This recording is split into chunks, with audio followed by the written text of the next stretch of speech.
I'll be honest. Gusto ko na sanang itigil ang panliligaw mo. Bakit naman?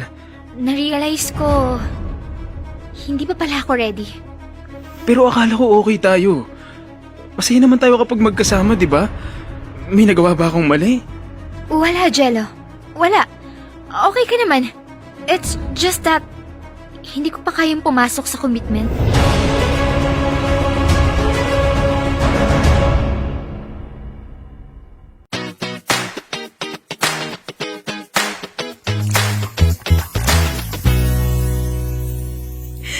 Girls, I have an announcement. Oh my gosh, ano yun, girl? I'm getting married! No way! Congrats! Congratulations, girl! I'm so happy for you. Pero, parang ang bilis naman, Ali. Wala namang oras ang pagmamahal, girls. Kapag naramdaman mo na sure ka na, hindi sa tagal na susukat. True. Alam mo, nung nakilala ko si Lester, ramdam ko na agad na siya na talaga. Kaya nung nag-propose siya sa akin, wala akong second thoughts. Love is love. Anyway, congrats ulit sa inyo ha. Akala ko noon parang fling-fling lang kayo ni Mike. Yun ang akala mo. Pero kita mo naman ngayon, it's for real. Grabe. Alala ko tuloy nung college tayo. Lagi nating pinagtatalunan kung sinong unang mag-aasawa. Ang hula pa nga ninyo, ako yung mauuna. Pero ayan, ako pa yung nahuli. Choice mo rin kasi yun, girl. Ikaw na rin ang laging nagsasara ng pinto. Totoo. Lagi may lumalapit pero ikaw din ang unang umaatras. At saka hello, standards mo kasi sobrang taas. Mr. Perfect Levels. Ano naman? Hindi ba pwede? I mean, wala namang masama kung mataas ang standards ko. Gets namin. Pero minsan kasi konting red flag lang, turn off ka na agad. Hayaan mo na, Ella. Malay mo nga, may darating na meant for Lisa. Nauna lang talaga na na-deliver yung sa atin. Yung sa kanya, nasa sorting center pa. Ang parcel. Actually, may nakakausap naman ako ngayon. Pero ewan, hindi ko pa maseryoso. Sa dating app ko lang siya na-meet. Okay naman siya, pero parang umpisa pa lang bored na ako. Nagkita na ba kayo? Hindi pa. Anong work niya? Honestly, wala pa ako masyadong alam. Mababaw pa yung usapan, parang ang random. Bakit hindi pa siya nagyaya ng date? Minsan nagpaparamdam, pero wala ring kasunod. Ang totoo, tinatamad ka rin, di ba? Ayan na nga. Kaya hindi na kami nagtataka kung ikaw ang huling mag-aasawa sa atin. Open your heart, girl. You think, dapat makipagkita na ako? Oo naman. Kung hanggang online lang kayo, hindi mo talaga makikilala ng totoo. Pero paano kung hindi mag-work? Di at least nalaman mo agad. Move on. Next. That sounds like so much effort. Ang love, hindi naman parang delivery na ihahatid na lang sa pintuan mo. You have to put in the work too. Ay nako, pwede bang skip na lang? Magiging cool, rich tita na lang ako ng mga anak ninyo. Pwede naman. Pero for life ka na nun. Sayang naman. Hindi bagay sa'yo. At saka hello, sayang lahi. Go out, girl. Hindi pa huli ang lahat. Ewan, bahala na sa universe. Anyway, tell us about the ring. Ali, kailan nag-propose si Mike? Dear love, ako si Lisa, isang licensed teacher. Major in English. Ironic, di ba? Kasi kahit gaano ko kagaling magturo ng mga salita, hirap naman akong bigkasin ng sarili kong damdamin. Matagal na rin mula noong huli akong nagkaroon ng seryosong relasyon. Ang bilis kong ma-turn off. At hanggang ngayon, hindi ko pa rin alam kung ano ba talagang hinahanap ko. Ang mas nakakatawa, habang tumatagal akong single, mas lalo ko itong na-enjoy. Para bang nakasanayan ko na. Ang katahimikan, ang kalayaan. Sa totoo lang, ang mga estudyante ko na lang ang nagbibigay ng kulay sa araw-araw ko. Pero, maaminin ko, may mga gabi na bigla akong nalulungkot. Yung tipong tahimik ang paligid, tapos biglang may bubulong sa isip ko. Baka kaya wala pa rin dumarating dahil ako mismo ang problema? Baka masyado akong mapili. Baka naman, baka hindi lang talaga ako kamahal-mahal. Hindi ko alam. Kaya siguro nang sinabi ni na Ali at Ella na subukan kong buksan ang sarili ko, nabigyan ng chance ang ibang tao, sinubukan kong makinig. Baka nga tama sila. Kaya yun, lumakas ang loob ko. At sa wakas, pumayag akong makipagkita sa lalaking nakilala ko online. Si Jello.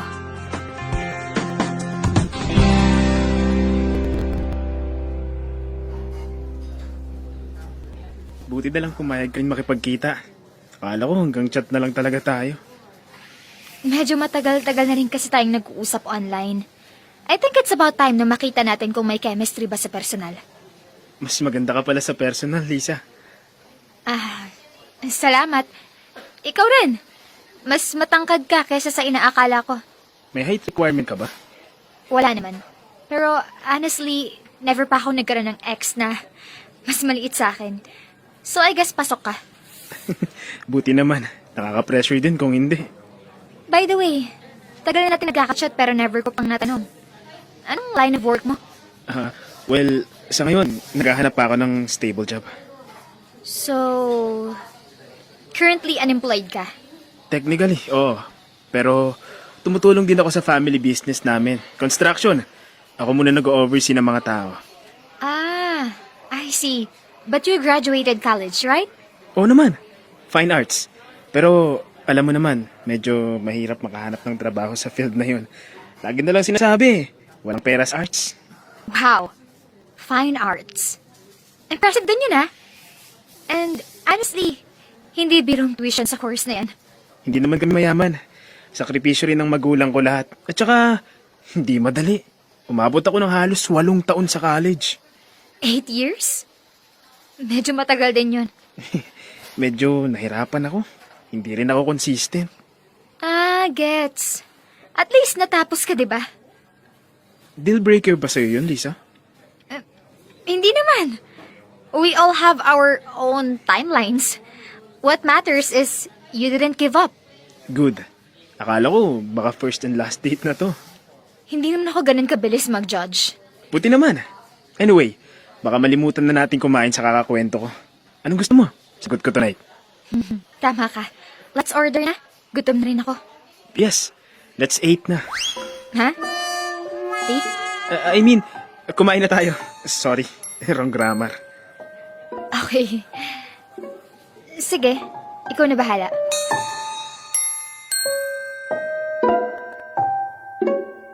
Dear love, let's eat na. Ako lang ba o nagkamali lang ako ng dinig? Pero dahil first meet up pa lang namin, binigyan ko na lang siya ng benefit of the doubt. Pinilit kong wag isipin masyado. Sabi nga ni na Ali at Ella, walang taong perpekto. At sa totoo lang, nag-enjoy ako. Kaya nasundan pa ng nasundan ng mga date namin. Hanggang sa umamin si Jello. Manliligaw daw siya. Okay naman siya. Mabait, magalang, may sense of humor. Yun nga lang, may mga pagkakataon na hindi talaga kami magkaintindihan. Literal. Lalo na kapag tungkol sa mga interes. Ako, sanay sa mga usapang malalim. Yung may palitan ng ideas, may challenge. Pero para kay Jello, overrated daw ang pagiging matalino. Ang mahalaga, masaya. Walang komplikasyon. Hindi ko alam kung mali ba yun na tama. Ang alam ko lang, tuwing kasama ko siya, nakakalimutan ko ang stress sa trabaho. Ang bigat ng lesson plans at ang mga gabing tahimik na ako lang ang kausap ng sarili ko. Kaya siguro, napagpasyahan kong ipakilala si Jello kina Ali at Ella. Hindi lang para makilatis nila, kundi para makasiguro rin ako kung tama ba ang nakikita ko o baka ako lang ang nadadala.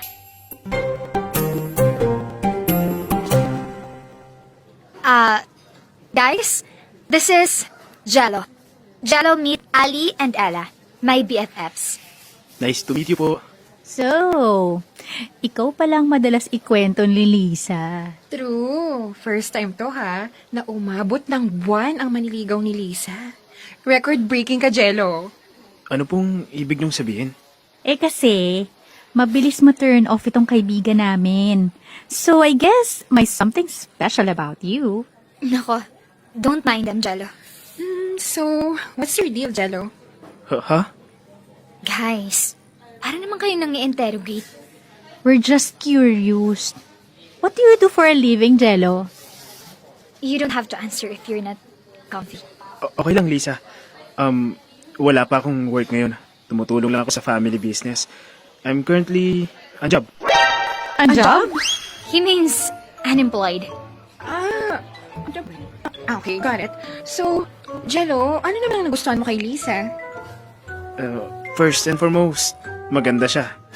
Matalino, may sense kausap, at alam kong hindi pang short term si Lisa. Oh, buti hindi ka na-intimidate sa kanya. What is there to be intimidated to be? Kung gusto mong isang tao, you go get it, di ba? Baka maunahan pa ako ng iba. Jello, Why? Was I wrong? Paano kung may iba ring manligaw kay Lisa? Baka may kasabay ka, ganun. I respect her. Maghihintay ako. Kung ako man ang pipiliin niya, thank you. If not, okay lang. It is what is it. It is... What is it? You mean? It is what it is? okay, guys. Let's not make fun of him. Let's just order, please. Sure. Actually, treat ko kayo today. Order lang kayo. It's in me. Baka, it's on me. Haha. Wala yun. Nahilig lang talaga bumulong si Ella. Sige, let's order na, guys. Looking back sa una naming date ni Jello, hindi nga ako nagkamali ng dinig. Wrong grammar talaga siya. At doon ako napatigil. Dapat ba akong mahiya? O matawa? Alam kong pagkatapos ng dinner na yun, siguradong pinagtatawanan ako ni na Ella at Ali. Pero sa totoo lang, hindi ko naman in-expect na mag-English ng mag-English si Jello. Lalo na't kapag magkasama kaming dalawa, hindi naman niya pinipilit. Siguro that night, gusto niyang magpakitang gilas. Kaya ayun, sunod-sunod ang mali. Aaminin ko, na-turn off ako. Buong gabi wala akong ginawa kundi itama ang grammar niya sa isip ko. At minsan, pati sa mismong usapan namin. Mababaw ba yun? Siguro nga. Pero paano ba? Nasa sistema ko na eh. Trabaho ko bilang teacher na itama ang mali. At mas lalo pa dahil English ang forte ko. Doon ko rin napagtanto. Baka nga hindi talaga kami match. Hindi ko alam kung unfair ba ako o talagang mataas lang ang standards ko. Ang alam ko lang, habang tumatagal ang panliligaw ni Jello, ramdam kong nainip na siya. Parang unti-unti, napapagod. At ako naman, hindi ko alam kung dapat kong pigilan o hayaan na lang.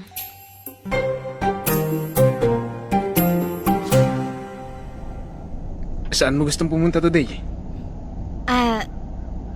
Actually, Jello, may gusto sana akong sabihin sa'yo. Wait. Bago ka magsalita, ako muna. Matagal ko nang gustong sabihin. Okay. Lisa, 8 buwan na ako nanliligaw sa'yo. May sagot ka na ba? Tungkol dyan, Jello, sana huwag kang magalit. Pero, I'll be honest. Gusto ko na sanang itigil ang panliligaw mo. Ha? Bakit naman? Anong nangyari? Na-realize ko, hindi pa pala ako ready. Pero akala ko okay tayo. Masaya naman tayo kapag magkasama, di ba? May nagawa ba akong mali? Wala, Jello. Wala. Okay ka naman. It's just that, hindi ko pa kayang pumasok sa commitment. Hindi ako yung tamang tao para sa'yo. Pero, bakit biglaan? Hindi bigla. Matagal ko na rin pinag-iisipan. At ito yung desisyon ko. I'm sorry. Lisa, wait. At least pakinggan mo rin ako. No need, Jello. I didn't got it. Please. Itigil na natin to. Ayokong mas lumala pa. Sige. Papayag ako. Pero kung may magtanong kung bakit tayo nag-fall out, it's not me. It's you. Fair enough.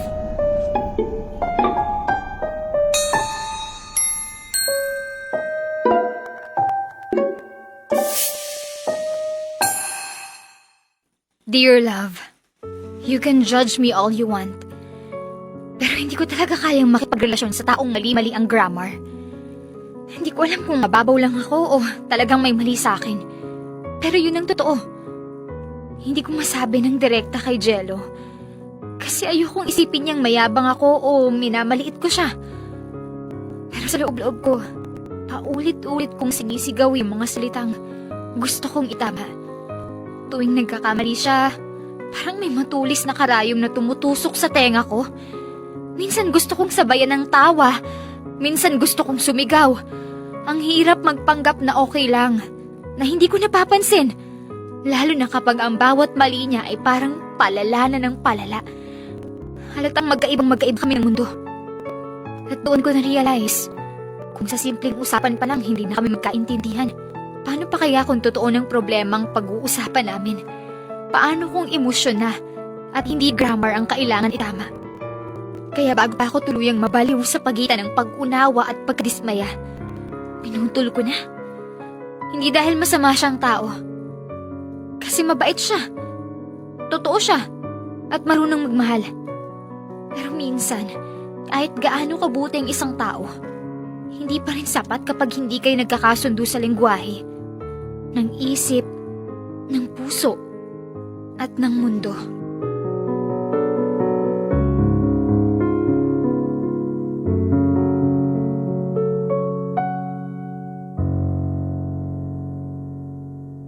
Dear Love, araw-araw sa Love Radio.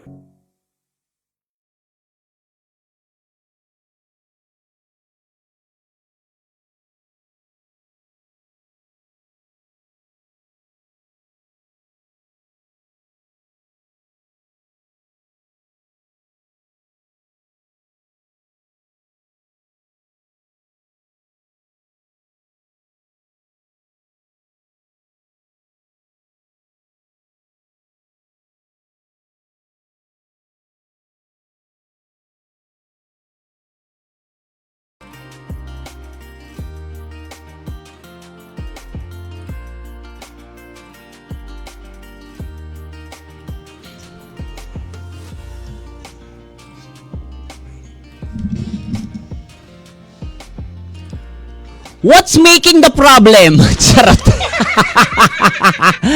Ay, nako, yan ang ating kwento ngayong Feel Good Thursday.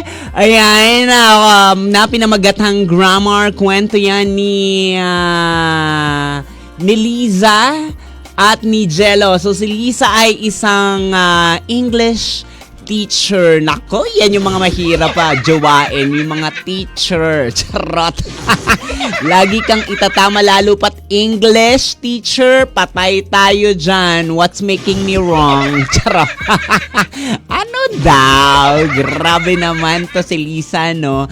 Na isang single na medyo feeling ko sa mahaba-haba ng pagiging single niya. Tapos nun, naghahanap na rin ito ng medyo parang perfect access walk, hindi ba, sa kanya. Di ba gano'n naman tayo? Pag naghahanap tayo usually ng partner natin, we make sure na nag-a-align yung mga, nag-a-align and may connection tayo sa isa't isa, hindi ba?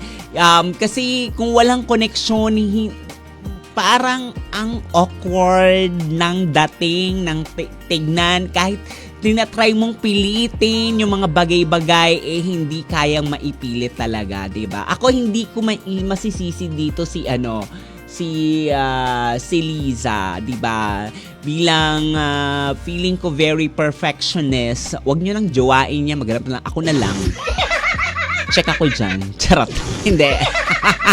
'Di ba? As a very perfectionist, talagang hindi sila mag-a-align at mahirap din yun. Pero alam mo, sabi nga nila, kapag totoo talaga yung pagmamahal mo at mahal na mahal mo yung tao, regardless yung mga imperfection, pati ako wina-watch ko yung sarili ko kung tama yung mga sinasabi. Siyempre, ayaw naman natin pagtawanan. Hindi, but then again, di ba, yung mga imperfectionist na yan, kung talagang mahal mo siya, tatanggapin mo yun ng buong buo, hindi ba? And siguro, pagtatawanan nyo na lang, ganyan. Or pwede din naman na itama mo siya on a good way, di ba? Yung hindi siya ma-offend kahit papaano, hindi ba? Siyempre, kung mahal mo, i-accept mo lahat, hindi ba? Ganun naman sa pagmamahal Accept whoever who... napagod ako. Ayoko na. Charot. Di ba? Ganon. Pero again, ayokong sisihin itong si Liza. Pues, manigas ka. Mga 10 years ka pang walang jowa. Charot. Hindi, diba? Pero sana mahanap ni Liza yung taong magkakaroon siya ng magandang connections, diba? Pero aminin nyo, diba? Kapag nakikipag-date tayo, usually we are very observant, diba? Pag may basta bawat kinikilos niya, lagi nating pinapansin, ganun. Pag hindi natin nagustuhan, medyo yung mukha natin kumukuno, tapos we just want to feel din na parang, okay lang yan, ganyan. Pero, diba, aminin nyo. Sige nga, subukan nyo makipag-date. Apakagwapo, apakaganda ng katawa. Ay, almost perfect na. Nung nagsalita, parang duwende. Charot. Diba, may mga gano'n na, pag nagganon, okay, sayang naman ang fast. Di ba? May mga ganon disappoint. O kaya naman, sa picture usually, di ba? Ang tangkad-tangka, mukhang matangkad, ganyan. Nung nakita mo, okay, mas matangkad ka pa. Nagmukha mo siyang anak, ganon. Diba? Well, that's normal sa pakikipag-date. May mga disappointment talaga yan But then, again, kung gusto mo talaga siya at mahal mo siya, tatanggapin mo lahat ng mga flaws niya. Diba? Ay nako, alam mo na, nakakatuwa yung kwento natin ngayong Thursday. And ito ay normal to sa lahat ng mga nakikipag-date, 'di ba? Aminin mo, kahit ako din naman pag nakikipag-date ako 'di ba? Ang next disappointment ko kapag nasa kama na. Charot. Chareng lang. 'Di ba? But anyway, yan ang kwento ng Dear Love. Tuloy natin ang kwentuhan sa Facebook page. Ayan, napasarap na naman yung kwentuhan natin. Hindi ko na naman na-anticipate yung commercial. Nakakaloka. Dito lang tayo nakapag-extra. But don't you worry.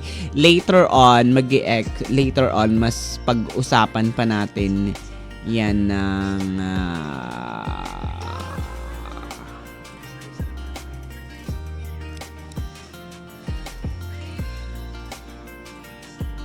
ng bonggang-bongga.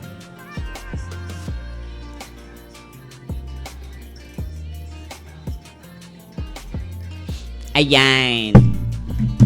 So, yun yung kwento natin ngayon, no? Sorry na lagi akong, pag maganda kasi yung kwento, diba? Parang, wala lang. Siyempre, masarap makipag-chikahan sa ating mga kabisyo na nakatutok lagi sa atin every day, di ba?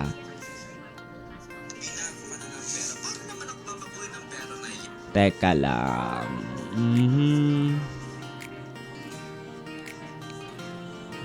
Wala akong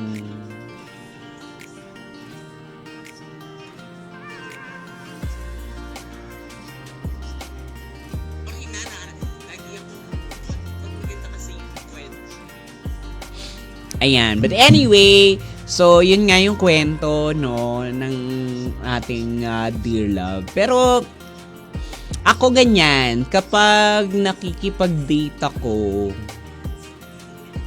usually may mga ganyan ang sarap kausap sa telepono. Kung lalo na kung sa dating app ka you're trying to look ng relationship or at least parang basta you're looking for something ganyan, 'di ba? Kapag may mga dating app ka, tapos nakikipagchikahan ka, nakikipag-chat ka ng bonggang-bongga. So, basically, parang ang ganda ng usapan yun ng flow, ganyan. Siyempre, pag sa social media, talagang best put forward yan magmula profile mo, minsan nga, ini-AI pa nga diba? Para lang makausap mo, ganyan. Tapos pagdating sa personal pa lang, wait a minute! Charot. Diba? May mga ganun pero, ano ba yung mga excuses kapag nakipag-meet ka na sa ka-chat mo, diba? Usually, bigla mong sasabihin, uy, meron akong lakad, wait lang. Ay, yung friend ko, nag-text, wait, may emergency, diba? May mga ganyan na chicken. So far ako, ganyan na rin ako. So far, wala pa naman na nangyari sa akin na yung ka-meet up ko nag-iwas, ganyan. Usually talagang natutuloy yung meet up and then ayun, nakikipag-usap naman and all. At may mga nagtatagal din naman kahit papaano. 'Di ba? So, ganun siya. Yun. And yun nga, yung sabi ko kanina, yung pagiging observant during the date, 'di ba? Minsan ang dami mong tinitignan kapag nakikipag-date ka na, from the way she or he looks. 'Di ba? Titignan mo magmula ulo hanggang paa, minsan hanggang kuko, kung titignan mo kung malinis, minsan alam mo yun, parang meron akong ganyan one time. Ang gwapo naman niya, in all fairness. Ang gwapo, ang tangkad, ganyan. Yung mga tipo ko na, ganyan. Tatuan, ganda ng katawan, tangkad, ganyan. Perfect na. Pero, nung nakita ko yung mga kuko sa paa, grabe, muntik ng muntik nang maging magsasaka. Charot. Sare. Di ba? Yung parang, wait, wala ka bang time para maglinis ng feet, ganyan. Imbes na parang, yung, alam mo yun, na area tayo ng very, very light, nawala na lang siya bigla because of that, diba? Diba? May mga ganun tayo, aminin nyo, diba? Na pag tayo nakikipag-date, meron talaga tayong mga tinitignan, 'di ba? Yung iba pag nagsalita ganyan, 'di ba? Ako sobra akong nai-impress kahit na hindi sobrang ganun ka-attractive or sobrang hindi ganun ka-attractive, pero the way he carry himself, na may confidence, plus kapag nagsalita na, yung may sense kausap, hindi yung sobrang weird ng kausap Ayoko naman ng sobrang weird kausap. Yung saktuhan lang, yung tipong napagod ako. Charot. Hindi, meron kang matututunan sa mga sinasabi niya. Tapos nun, mafo-focus ka din sa mga sinasabi niya. Hindi ba? Parang napaka-interesting. And then, in between that, nag-joke, ganon. Diba? Parang, this makes me interest. Ganon agad ako. Parang may isa akong crush dito na sobrang, grabe naman. Iba magsalita. Parang, wow, you have everything, like, the leadership skills, the way how you interact with people, the way you interact with me, ganon. Parang, very impressive. Very, very impressive, ganon. Diba? Nakakaloka. Alam mo, yan yung mga mahirap na ka-date din, yung mga English teacher. Medyo ma-conscious ka na, gano'n. Wala naman akong naka-date na, sige na nga, meron. Tsareng, date na ba yun? Hindi naman. Wow! Arte mo, Mama Morena. Hindi. Meron akong parang English teacher din siya. Okay naman siya so far, ganon.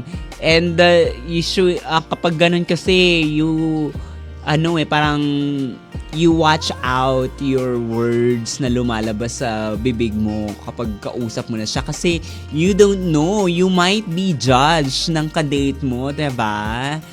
Tulad ng mga kaibigan ni Liza dito na ginajudge sa bawat buka ng bibig ni Jello, parang meron silang side comment and all, di ba? So, we don't know. Kaya minsan kapag ganyan, talagang kailangan maayos yung pagsalita. Or kung nagkamali ka man, ikaw na yung maghuhuli sa sarili mo and try to make it fun yung usapang ganon, diba? Para kahit papaano, na-bend ko ng very light. At saka at least kahit papaano,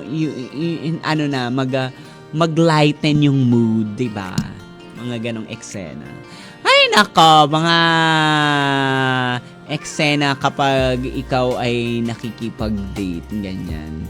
But then again, at the end of the day, kung gusto mo at mahal mo talaga yung tao at nararamdaman mo siya, go muna regardless of the flaws and imperfections nung tao. Eventually you can teach, you can improve those things naman dun sa partner mo, 'di ba? Pwede kayo mag-usap ganyan, 'di ba?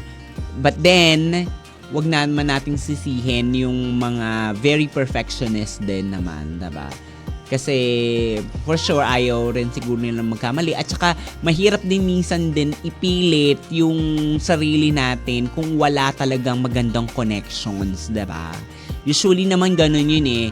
If you have a good connections at click kayo, why not? You can go with it. Pero kung wala, edi wala nang sense. Pwede namang itigil na. Ganon siya. Ay nako, maraming salamat mga kabisyo sa inyong pagtutok sa ating kwento ng Dear Love ngayong Thursday. Ayan, bukas uli magkita-kita tayo sa panibagong kwento ng Dear Love Friday. Kaya make sure na palagi ka nakatutok dito sa 98.3 Love Radio, and also paki-follow na rin po ang ating Facebook page Love Radio Palawan at ang aking Facebook page Mama Morena. Ayan ha, for more chikahan, more kwentuhan natin. Kaya make sure na tuloy-tuloy lang ang ating good vibe. Siya kabisyo, see you again tomorrow. Goodbye!